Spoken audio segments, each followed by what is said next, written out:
My name is Sarah, and I'm 30 years old. I work as a marketing coordinator, having spent years fighting my way up in the competitive tech scene in Atlantis. I'm the type of person who double-checks every email, stays late to perfect a campaign, because deep down, I've always felt like I had something to prove. Growing up in a modest suburb just outside of Atlanta, I was the middle child, the quiet one, always fading into the background while my stepsister, Lauren, basked in all the attention. My wedding day was supposed to be my special moment, a day to feel cherished, seen, and whole. But Lauren had other ideas. When I saw her walk into my reception wearing her own wedding dress, with a smug smile as if she had already won, my heart sank. I had spent my whole life in her shadow, but I wasn't about to let her ruin the best day of my life. It all started a few months earlier when I told my family about my engagement to George, the kindest man I've ever met. I was sitting in my mom and stepdad's small living room, the air thick with the smell of my mom's pot roast, which Lauren of course loved. I hadn't seen them much since moving out years ago, but I thought they might care this time. George and I are getting married, I said, trying to sound steadier than I felt. My mom barely glanced up from her phone. "Huh, that's nice," she mumbled. My stepdad didn't even acknowledge me, his eyes fixed on the TV. Lauren, sprawled on the couch scrolling through Instagram, gave a fake smile. "Oh, you're doing something small, right? Cute," she said, her voice dripping with condescension like my wedding was some backyard barbecue. Then she dropped the bombshell. "By the way, I'm getting married the same day. No big deal, right? I mean, our family's coming to mine anyway." I froze, my stomach churning like I'd been punched. She knew. She had planned her wedding at a fancy Atlanta venue, on the exact same day as mine, knowing that our relatives and family friends would flock to her extravagant event instead of mine, which was a simpler affair at a quaint local barn. My heart screamed to call her out, but years of biting my tongue stopped me. I just nodded, muttered something vague, and left. On the drive back to my apartment, with the Atlanta skyline blurring through my tears, I felt that familiar ache, the one that said I'd never be enough for them. But this time, I wasn't a child anymore. I had George, my friends, and my career. I wasn't going to let Lauren take this from me. Let me take you back to where it all began. Growing up, our house felt like a stage, and Lauren was the star. She was my stepdad's daughter from his first marriage, several years older, with perfect curls and a smile that could sell anything. By middle school, she was winning beauty pageants and posting selfies that got thousands of likes.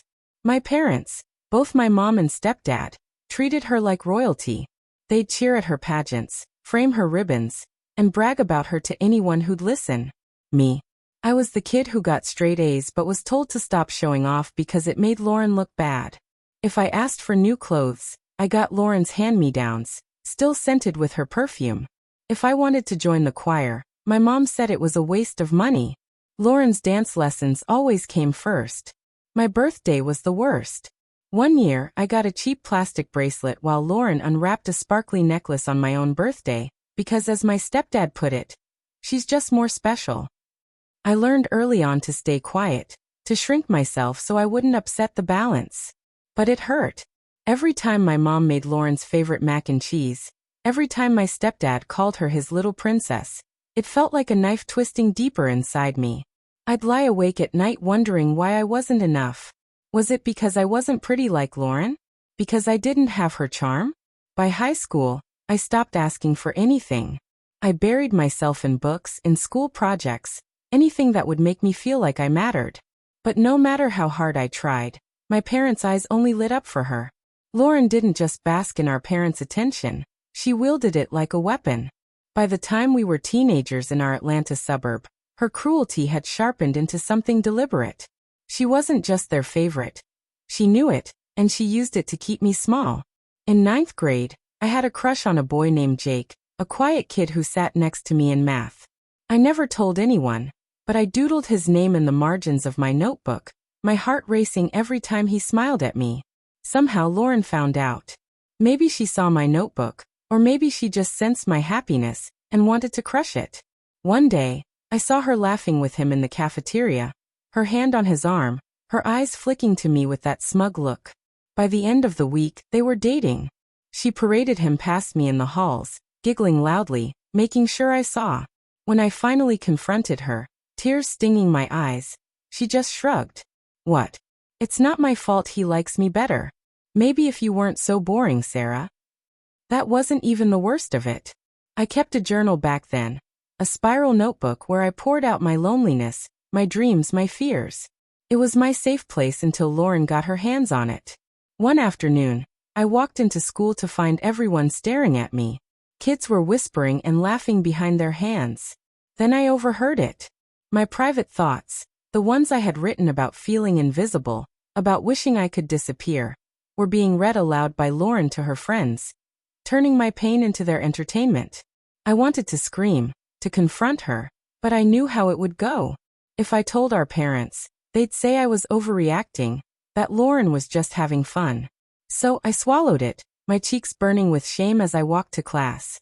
Her betrayals piled up over the years, each one a reminder that I would never win. If I got a good grade, she'd spill soda on my homework. If I made a new friend, she'd charm them away, leaving me alone again.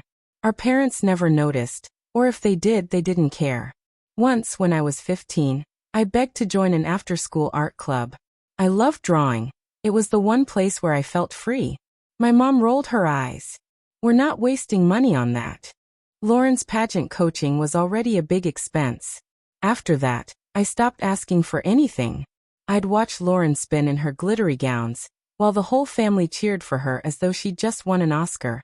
And I'd sit quietly in the corner, feeling invisible. School became my sanctuary. I threw myself into my studies, staying up late with textbooks under my desk lamp, determined to prove my worth. One semester, I worked so hard that I earned the highest score in my class on a history exam.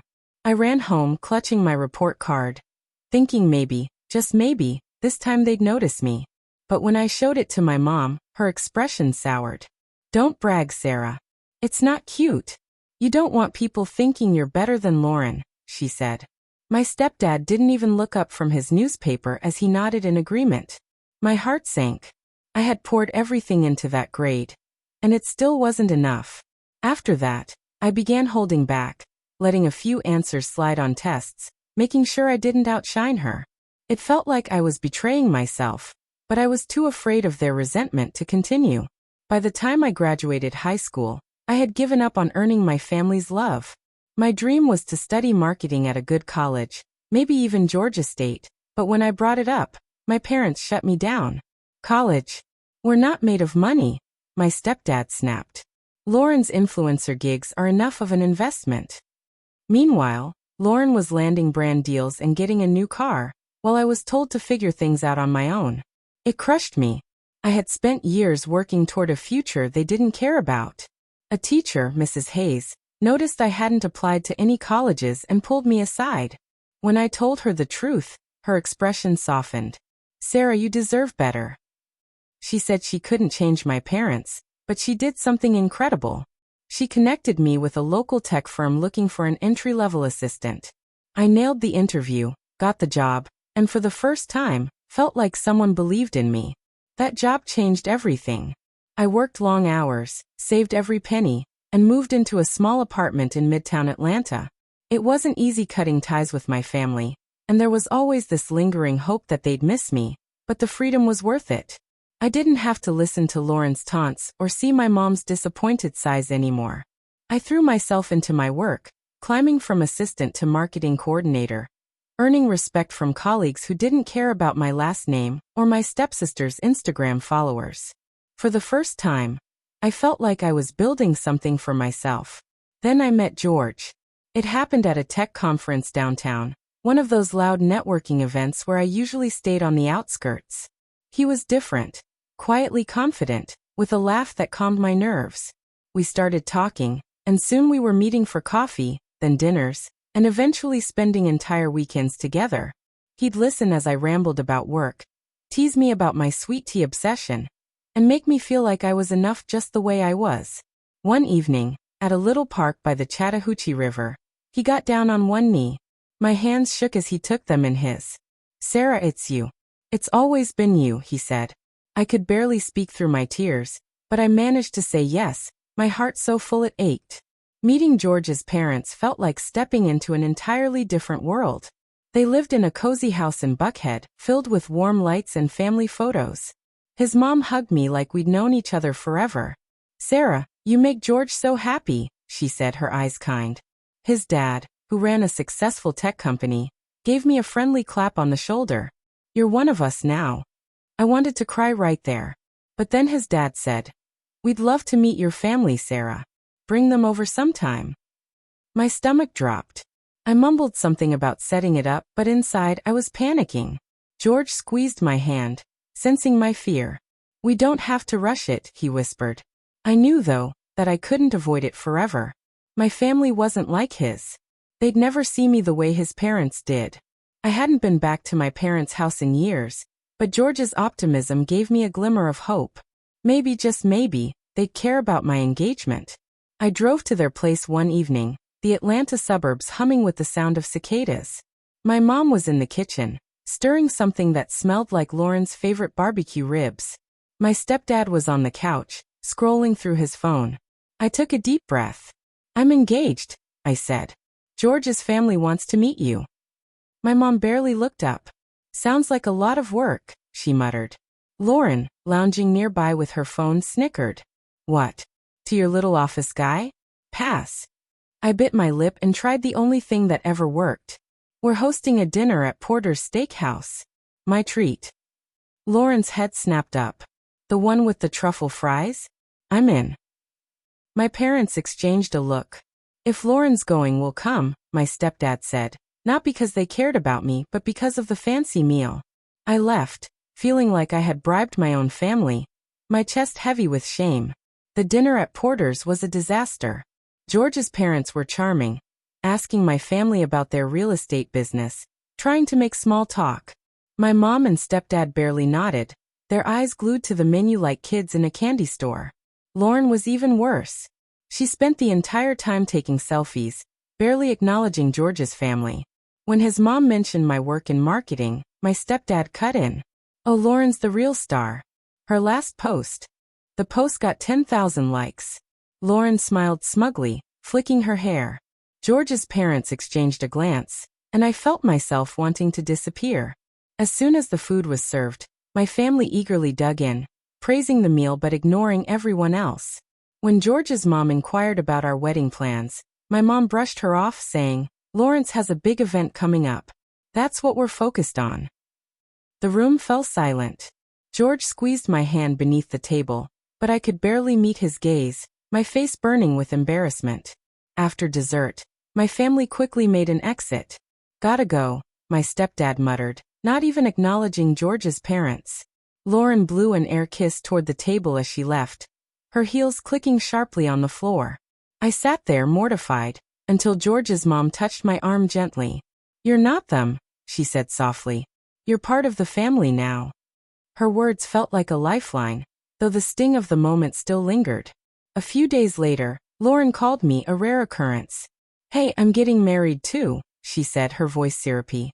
"Come meet my fiancé William at Mom's this weekend." I had plans with George, but he was nice enough to reschedule. George urged me to go, suggesting it might help clear the air.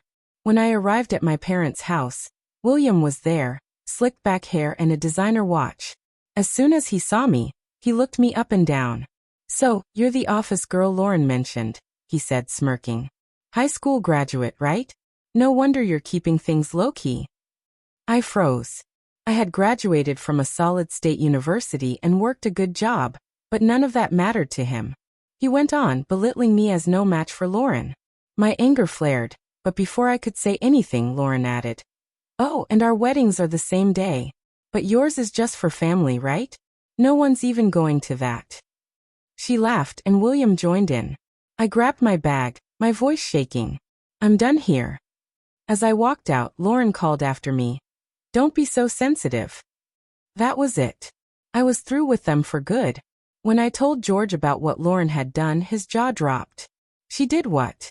he exclaimed, pulling me close. I was shaking, torn between fury and the old, familiar hurt. "She's trying to ruin our day," I whispered. George's eyes softened but held a determined fire. "Sarah, we're not going to let her win. Your family might not show up, but let's make our wedding so big, so full of love, that it drowns out her noise. His words sparked something in me. We decided to go all in, inviting friends, co-workers, and George's extended family to a stunning barn venue just outside Atlanta, adorned with fairy lights and overflowing with Southern charm. I didn't need my family. I had people who truly cared. On our wedding day, I stood in my dress, my nerves buzzing but my heart full. The barn was packed. Work friends, George's cousins, even clients I'd impressed over the years. Everyone knew my family wasn't there, but instead of sympathy, they showered us with support. The ceremony was perfect, with George's vows making me laugh and cry. By the time the reception began, the place was alive with music, dancing, and barbecue. A local band played, and everyone was on their feet. I was laughing and spinning with George when I saw them. Lauren, William, and my parents walked in like they owned the place. Lauren was in her wedding dress, her face smug, clearly expecting to find a sad little gathering. I walked over, heart pounding but head held high. "What are you doing here?" I asked. Lauren smirked, tossing her hair. "Heard your little reception was going on. Had to see it for myself." William scanned the room, his smirk fading as he took in the crowd. "This is bigger than I thought," he muttered. My parents looked shocked, their eyes darting around the packed barn. Then George's dad stepped forward, his presence commanding. "Funny seeing you here," he said coolly. William's face went pale. "Mr. Lewis, why are you here?" George's dad smiled. "It's my son's wedding. Where else would I be? Unlike some people, I show up for family." The atmosphere shifted. William stammered. "I didn't know. I mean, Lauren picked the date." Lauren's eyes widened. "Don't throw me under the bus." The two of them began bickering right there, their voices rising like children caught with their hands in the cookie jar. The crowd watched, some whispering, some laughing. I saw my parents trying to sneak away, but then my mom turned to me, forcing a smile. "Sarah, we always knew you were the reliable one," she said, as though that could erase years of neglect. I shook my head and replied, my voice steady, "Save it. You're not welcome here." With a nod from George, the venue staff stepped in, politely but firmly escorting them out. Lauren and William left, still arguing, her wedding dress trailing behind her like a bad dream. The reception roared back to life, louder and happier than before. Later, I learned that Lauren's wedding had been a disaster. Half the seats were empty because George's dad's employees, whom William had invited, chose to attend our celebration instead. Lauren and William's engagement fell apart after their public argument, and William's big mouth cost him a promotion. My parents, embarrassed by the whole ordeal, turned on Lauren, blaming her for their wasted money. But none of that was my problem anymore. I was done carrying their baggage. Now I'm building a new life with George. We honeymooned on the Georgia coast, laughing over shrimp and grits, planning our future. George is training to take over his dad's company, and I'm thriving as a housewife, making our little Atlanta home warm and welcoming, something I never had growing up. Every day I wake up feeling like I'm finally enough, surrounded by a real family who loves me for who I am. To everyone who's followed this story, thank you. You've walked with me through heartbreak, betrayal, and hard-earned triumph. If my journey touched your heart, hit that subscribe button and join us. Every story we share is about fighting for your place, finding your people, and building a life that's truly yours. Keep chasing your own light, and I'll see you at the next celebration.